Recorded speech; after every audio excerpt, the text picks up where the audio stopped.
अस्सलाम वालेकुम नाज़रीन, डॉक्टर दानिश रियल फोकस के साथ हाजिर है। अगर आप माजी की तरह तारीख़ उठा कर देखें तो पाकिस्तान की सियासत में इस्टेब्लिशमेंट का किरदार रहा है।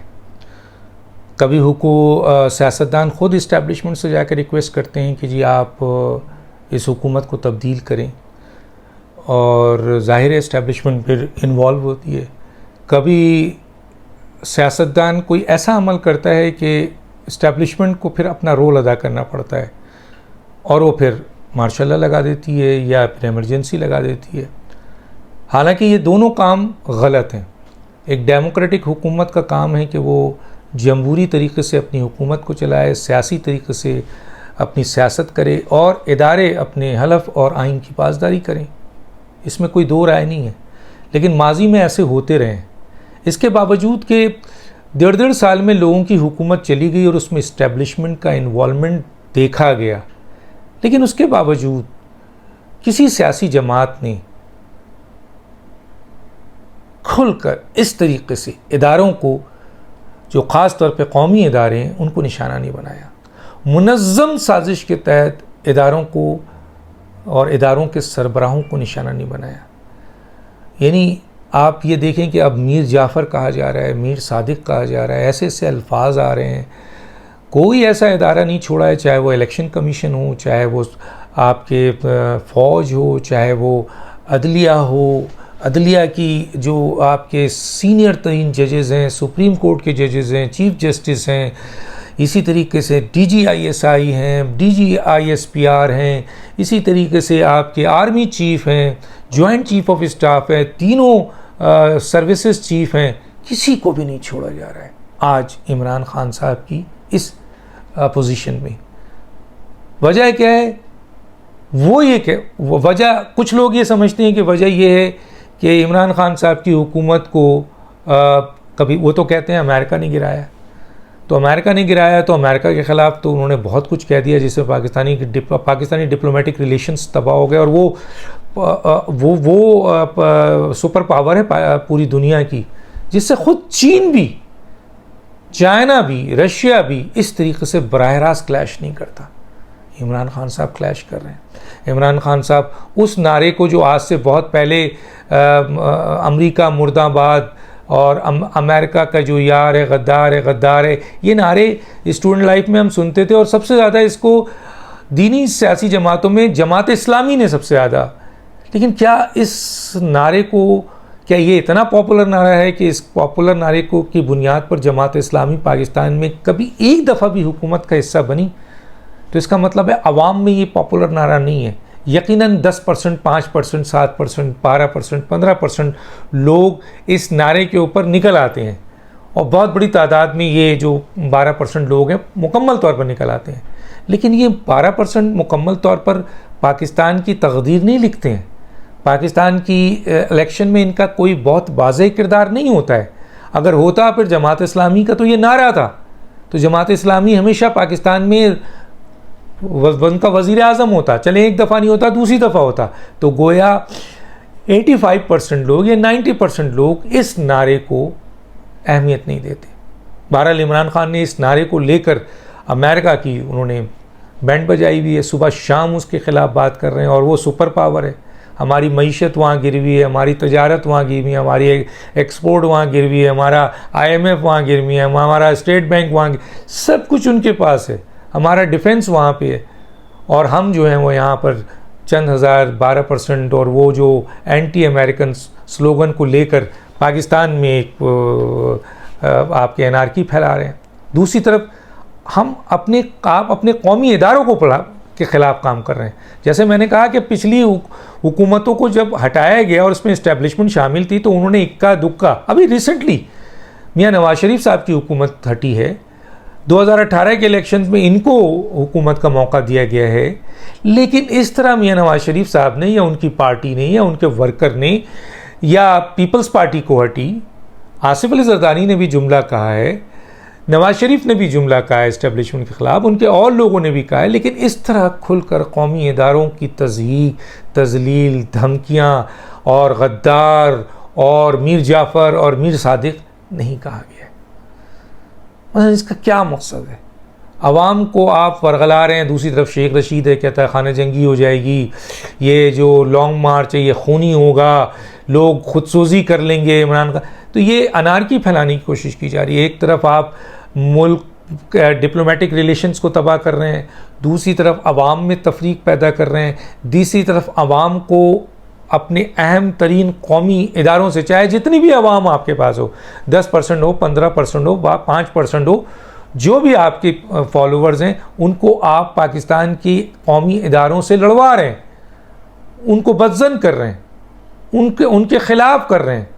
और फिर एक बहुत बड़ा आपका मीडिया सेल जो है वो मुसलसल कौमी इदारों के सरबराहों को, कौमी इदारों को तज़यीक़ कर रहा है, जो पूरी दुनिया में देखा जा रहा है। और आप जो इस मुल्क के वज़ीर आज़म रह चुके हैं और दोबारा वज़ीर आज़म बनना चाहते हैं इस मुल्क के, सोचिए ज़रा, आप इस मुल्क के वज़ीर आज़म रह चुके हैं और दोबारा इस मुल्क के वज़ीर आज़म बनना चाहते हैं, और आप जो हैं वो इस मुल्क के अहम तरीन कौमी इदारों को गालियाँ दे रहे हैं, धमकियाँ दे रहे हैं, जानवर कह रहे हैं, मीर जाफ़र कह रहे हैं, मीर सादिक कह रहे हैं। ये क्या चीज़ है? क्या मकासद है आपकी? क्या आप समझते हैं कि ये 15,000, 20,000, 25,000, 50,000 का मजमा, आप कहते हैं 20 लाख अफराद का, तो आप उस वक्त पैदा नहीं कर सके जब आपके साथ पूरी इस्टेब्लिशमेंट साथ थी, आपके डॉक्टर ताहिल क़ादरी साथ थे। उस वक्त अवाम आपको आपके हर नारे को यकीन किए हुए था। आज तो आपकी सारी बातें झूठे हैं। और एक बात तो लोग आपसे पूछ रहे हैं कि जितने भी जलसे जुलूस आपने किए हैं उसमें कहीं आपने अपनी कारकर्दगी बताई है कि मैंने 4 साल में ये किया है?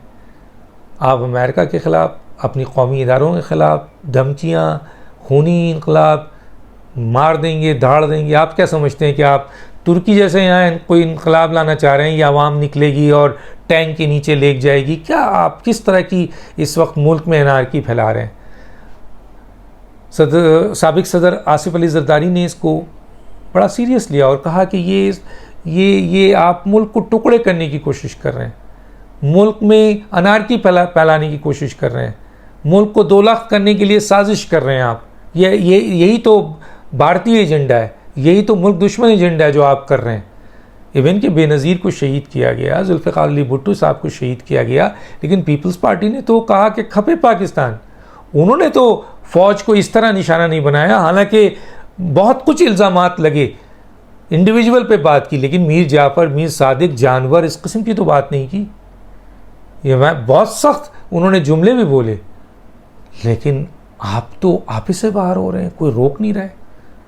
और अभी रिसेंटली नोटिस लेना पड़ा प्राइम मिनिस्टर को, और प्राइम मिनिस्टर को भी ये नोटिस आज से बहुत पहले ले लेना चाहिए था, क्योंकि वज़ीर आज़म इस वक्त चीफ़ एग्जीक्यूटिव हैं और उनके नीचे ये तमाम इदारे हैं, और इन इदारों को इस तरीके से तहस नहस किया जा रहा है, गालिम दी जा रही है, बेइज्जती की जा रही है, इनको मुतनाज़ा बनाया जा रहा है, इनको कमज़ोर बनाया जा रहा है, इनको जानवर और गद्दार कहा जा रहा है, और लोगों को इश्ताल दिलाया जा रहा है, और हुकूमत चुप है। ये हुकूमत का काम है, चीफ़ एग्जीक्यूटिव का काम है। अगर इदारे इस पर रिएक्ट करेंगे तो फिर कल तो पूरी दुनिया कहेगी कि जनाब इदारों का काम नहीं है, तो हुकूमत का काम है। तो हुकूमत अगर अपना काम नहीं करेगी तो क्या रियासती इदारे खामोश रहें? क्या आपके अदलिया खामोश रहे? क्या इलेक्शन कमीशन खामोश रहे? क्या आपके फ़ौज खामोश रहे? बहुत सारे इख्तलाफात हो सकते हैं इस्टेब्लिशमेंट से आपसे, लेकिन इसका मतलब ये तो नहीं है कि आप अपनी इस्टेब्लिशमेंट को, पूरी की पूरी इस्टेब्लिशमेंट को तबाह करने की, ये तो वो चाहेगा जो पाकिस्तान को ख़त्म करना चाहता है, ये तो वो चाहेगा जो मुल्क दुश्मन है, ये तो वो चाहेगा जो अवाम दुश्मन है। मैं ये नहीं कहता कि आपके फॉलोअर्स में बहुत सारे लोग इस बात को नहीं समझ रहे हैं कि ये साहब क्या कर रहे हैं, इमरान खान साहब चाहते क्या हैं। आखिर साबिक सदर आसिफ जरदारी ने कहा कि आपको पता है कि आपकी गूगी का करप्शन, आपकी इलीगल अपॉइंटमेंट का करप्शन, आपके बड़े बड़े करप्शंस आ रहे हैं जिसका एहतसाब होना है, जिसका हिसाब होना है। तो उस सिलसिले में अब आप जो हैं वो और फॉरेन फंडिंग का जो बिल्कुल करीब है, तो आप ये तमाशा इसलिए कर रहे हैं कि मुल्क में अनारकी हो जाए, मार्शल लॉ आ जाए, इमरजेंसी फैल जाए, और फिर आप सियासी शहीद कहलाएं और आपके ख़िलाफ़ कोई हिसाब ना हो, आपके ख़िलाफ़ कानून अपनी हरकत में ना आए, आपके ख़िलाफ़ कानूनी कार्रवाई ना हो, और आप अपने आप को महफूज कर लें। तो ये मुत्तफ़क़ा इत्तेहादी हुकूमत का आज बड़ा सही स्टेटमेंट मुख्तलिफ़ जगहों से आया है। और हम मसलन मुझ जैसे हर पाकिस्तानी ये चाहेगा कि ये हमारे इदारे हैं, इनसे गलतियां अगर हो भी जाती हैं तो ये हमारे इदारे हैं। पूरी दुनिया में इदारे गलती करते हैं, बड़े बड़ी गलतियां होती हैं, लेकिन इस तरीके से ना तो उनके हुक्मरान ना इस तरह उनके सियासतदान अपने इदारों को इस तरह निशाना बनाते हैं। ये तो उस वक्त निशाना बनाया जाता है जब उस कॉल को उस नोट को पूरा किया जाता है कि किसी मुल्क को तबाह करना है तो माशी तौर पर तबाह कर दो, मुल्क तबाह हो जाएगा, टुकड़े हो जाएगा, या फ़ौज के ख़िलाफ़ आवाम को बदजन कर दो, फ़ौज से पीछे से आवाम को निकाल दो। तो आप यही काम कर रहे हैं। मासी में इतनी बड़ी बड़ी बातें हुई, लेकिन उन सियासी जमातों ने बाशमूल आसिफ जरदारी, मोहतरमा बेनज़ीर भुट्टो की हुकूमत गई, नवाज शरीफ साहब की हुकूमत गई और लोगों की हुकूमत गई, लेकिन उन्होंने इस तरीके से अपने कौमी इदारों को निशाना नहीं बनाया और ना उनके लोगों ने इस तरीके से कौमी इदारों की तज़हीक और तज़लील की। तो आज आप ये सब कुछ कर रहे हैं, तो इसका कुछ सद्देबाब तो होगा या आपको खुला छोड़ दिया जाए। अब हम डिस्कस करते हैं तो लोग हमसे ये कहते हैं कि डॉक्टर साहब इसका कोई सद्देबाब तो होगा, फ़ौज इतनी कमज़ोर हो गई है। तो मैं उनको जवाब देता हूँ, फ़ौज कमज़ोर नहीं है, लेकिन मौजूदा फ़ौज, आज तक फ़ौज से ये गिला था कि आप सियासत में हिस्सा लेते हैं, सियासत में इन्वॉल्व होते हैं, आप हलफ की पासदारी करें, आप सियासत में ना हो, ये सियासतदानों का काम है।